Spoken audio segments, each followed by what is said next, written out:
Good morning mga ka-Jobs. May nakita ako mga ka-Jobs na naman, nakita ko na naman siya yung ads, yung ads na yun or sponsored ads na nagpa-pop out. Kasi may pinanonood akong video, yun kay shoutout pala kay Dwayne Daily Vlog. Habang nanonood ako sa video niya, yun, lumabas na naman yung mini projector na yan or portable. Parang similar din siya sa mas malaki lang ata yung in order ko.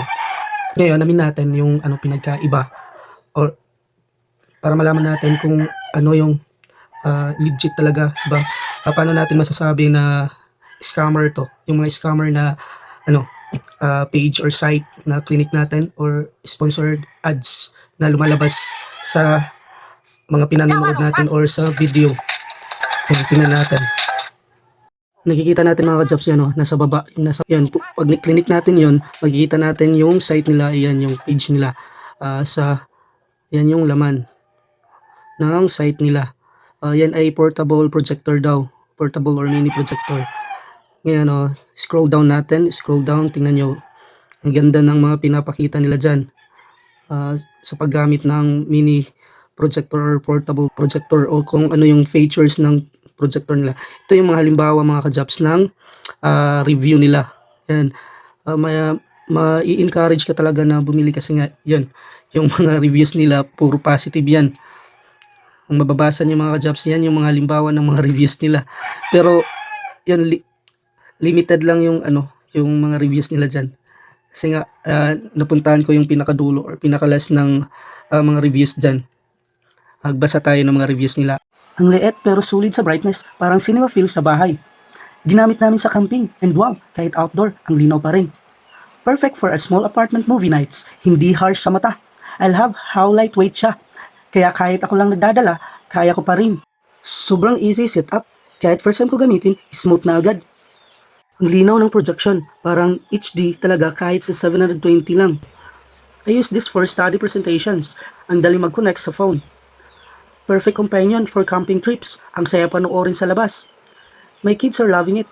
Parang mini cinema sa living room. Ang saya, gamit kasama friends. Movie marathon feels like theater. Sleek design. Ang ganda tignan sa table kahit naka-set up lang. Both days for our couple movie nights. Super cozy vibe. Fast forward na natin mga ka-Jobs. Yan yung mga iba pang mga reviews nila. Ewan ko kung mga kasabot siguro nila to. Kaya yan yung mga tactics nila or strategy para mas kung sino yung magbabasa ng mga reviews nila sa site. Yun, bait nila yan, pang akit or makapang ng mga nakakabasa or kung sino man yung mag-click or pumasok sa site nila para may kayat na umorder sa item na to. Diba? Talagang magugustuhan niyo kapag nakita niyo yung yung site nila. Tingnan natin dito. Yan yung mga halimbawa ng mga nag-order. Kuno, yan yung pinapakita nila. Yan yung mga proof na na-receive daw ng mga nag-order ng mini projector na yan. So tingnan natin, try natin i-click yung buy it now. Tingnan natin dito. Yan yung talaga mga ka-Jobs at sinasabi ko na direkta lang sa site. Wala ka ng communication after filing it up yung information na hinihingi nila. Complete order. Clinic ko yung complete order. So you need to fill it up yung lahat ng information na hinihingi nila.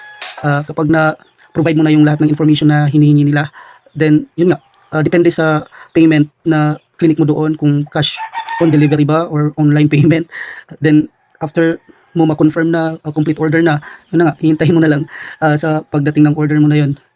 It's a surprise. Yeah? Pagdating ng order mo, ikita mo na lang. Yan. Depende kung ano yung inilagay nila. Toilet ba yon? Soap, puro bubble wrap. Kahit anong kalukuhan na ilalagay ng scammer doon sa parcel, di ba? Yung parcel na binayaran mo, yun nga, iba yung laman or minsan nga walang laman, puro puro bubble wrap. So yun mga ka-Jobs, for awareness lang sa lahat. Yun yung halimbawa ng hindi legit na site or ad sponsored na nag-a-appear sa mga video na pinapanood natin. For more videos mga ka-Jobs, follow, like and share. Thank you.